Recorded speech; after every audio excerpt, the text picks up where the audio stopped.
各位朋友，事情大条了。中国的国台办直接定义郑丽文的行为也算是台独，这回真完了，朋友们。大家都知道郑丽文最近的这些奇葩的言论啊，郑丽文从来就把2300万的台湾的所谓民意挂到嘴边上啊，我也给大伙说了，所谓的民意都是乌合之众啊，国家大事从来不能依照民意行事。如果中国大陆依照14亿人民的民意行事的话，台湾早就成了一片焦土了。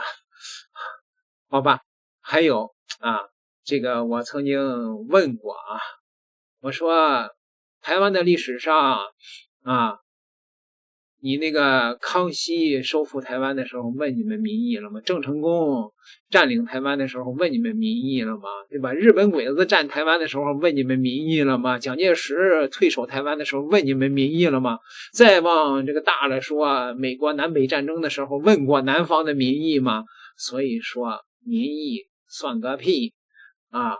这个中国的国师高志凯先生也直接说这个问题了。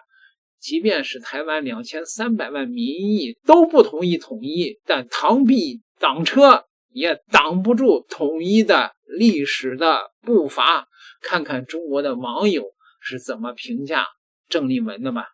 郑丽文再次对统一问题表态，万万没想到郑丽文这次把话说得这么绝。6月23日，唐湘龙当面抛出2个问题：台湾人是否该认真思考两岸统一的路径？如果两岸有和平统一的机会，你作为国民党主席是什么立场？郑丽文的回答干脆利落：现在两岸连最基本对话都没做到，就去谈终极方案，这是不切实际的。唐湘龙当场打断追问：那你是不是只谈和平不谈统一？郑丽文没有否认。这就有意思了。1个多月前，郑丽文刚刚率团访问大陆，在北京高调表态，坚持9·2共识，反对台独。国台办发言人还称赞他回应了岛内要和平、要发展、要交流、要合作的主流民意。访陆时一套说辞，回台后另一套说辞，变脸比翻书还快。《论语》里讲，听其言而观其行。郑丽文嘴上说着9·2共识，行动上却把统一称作不切实际的空想。那9·2共识的核心是什么？是一个中国原则。一个中国的最终指向是什么？是统一。你把统一都否定了，还谈什么9·2共识？这不是自相矛盾是什么？更耐人寻味的是郑丽文的逻辑。他说两岸中断对话10年，所以谈统一不切实际。可问题是，对话为什么中断？因为民进党不接受9·2共识。你作为最大在野党的主席，不去挑战这个导致对话中断的根本原因，反而用中断对话当借口来回避统一议题，这叫什么？这叫用结果论证结果，拿问题当答案。孟子里讲，是不为也，非不能也。两岸对话中断是民进党不为，不是两岸不能。郑丽文把不能对话当作不能谈统一的理由，等于把民进党制造的困局当成了自己的政治挡箭牌。回想一下国民党自己的历史，2005年连战访大陆，开创了两岸政党交流的先河。2008年到2016年国民党执政期间，两岸签署了23项协议，实现了大三通。那时候怎么不说对话没做到？现在郑丽文说连最基本对话都还没做到。问题是这个没做到，恰恰是国民党在野10年无所作为的结果。你作为党主席不去改变这个局面，反而拿它当理由说统一不切实际，这不就是在给自己的不作为找台阶下吗？道德经云，大道甚夷，而民好径。统一的大道其实很清楚，在9·2共识基础上对话交流，累积互信，水到渠成。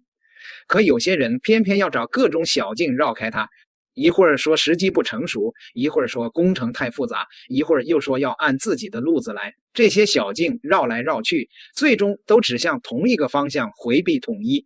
更要命的是时间窗口。2025年抗战胜利80周年，中国高调纪念台湾光复。2026年，两岸官方对话已经中断了整整10年，国际格局在变，中美力量对比在变，岛内民意也在变。台湾民主文教基金会的民调显示，半数以上民众认同台湾应主动面对并讨论两岸统一问题。民意在往前走，郑丽文还在原地踏步。周易有言，君子以私患而预防之。可有些人偏偏反着来，明知统一是大势所趋，偏要掩耳盗铃。郑丽文一边在大陆说坚持9·2共识，一边在台湾说统一不切实际。你觉得他是真的想为两岸做点事，还是只是在两岸之间左右逢源，两边讨好？即便是2300万台湾人都不想接受统一，统一也会来到你的头上。到那个时候，你就可能会后悔了。台独这边40%不想统一，甚至更高的比例，我一点都不担心。为什么呢？我给你举个例子来说，当时中国和英国谈香港回归的时候，80年代一开始，香港有很多的抵触啊，有很多的人，不管是英资的还是其他的，他不想回归啊，这是事实啊。但是大家听我说，等到香港回归成为一个不可逆转的潮流的时候，那这些不想回归的人怎么办呢？他要不然一拍屁股跑加拿大去了，跑澳大利亚去了，卖房子卖财产等等，把子女都从香港搬到别的地方去。但是大家听我说，到1997年7月1号以后，香港回归了以后，哎呀，再过了没几年，那些去加拿大的人都后悔了。他们在香港的房子卖得很便宜啊，去加拿大买的房子很贵，然后过了5年10年再回香港的时候，香港换了人间了，香港的房价又涨得很高啊。所以从这个角度上来说，即便台湾现在2300万人都反对统一，台湾也必须统一。而且我跟大家说一个我的想法，台湾统一以后，这个问题特别容易解决。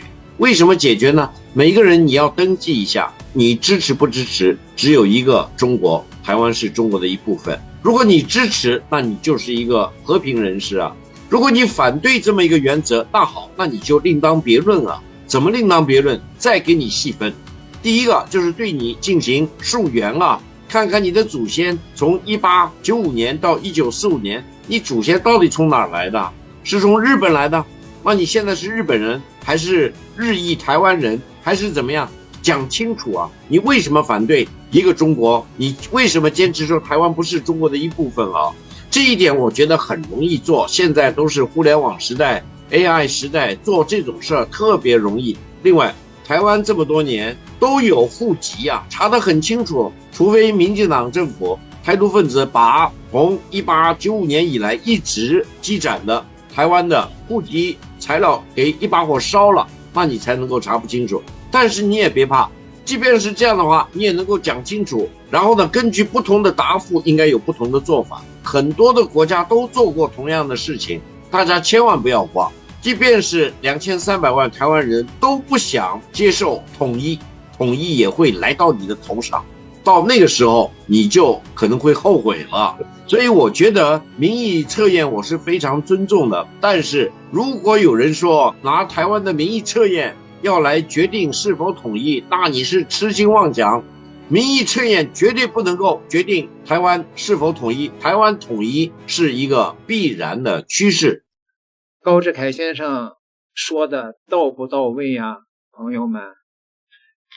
中国的国台办官方正式回答了郑丽文所谓的抵抗说。受经济学人专访强调，国民党追求和平，但不放弃自我防卫。国民党反对台湾宣布法理独立与台湾没有宣布正式产业的法案。那这番言论被认为是做出明确的战略表态，以破除美方的疑虑，彰显国民党力挺台湾决心。那想请问国台办的评论，谢谢。我想指出，两岸同属一个国家，两岸同胞都是中国人，是一家人。两岸的事是两岸同胞的家里事，当然也应该由家里人商量着办。台独是破坏台海和平的罪魁祸首，要谋求台海和平，就必须坚决反对形形色色的台独分裂行径，致力推动两岸关系和平发展。坚定守护中华民族共同家园。完了！大家都知道啊，中国的官方说话从来都是相当含蓄的啊，就是大家都觉得中国官方挺肉的啊。按照这个官方的这种脾性的话，这位美女发言人着重强调了形形色色的台独，提的是郑丽文的问题，他说是形形色色的台独，就是说郑丽文郑大嘴也是属于那种形形色色台独里边的一种啊。当然说的是郑丽文目前的这个表态和他的说法，对吧？那就郑丽文也算成是台独的一种了呗。按照他现在的这种做法的话，郑大嘴真的是把自己的一手天牌全给打烂了。点个订阅，下期再聊。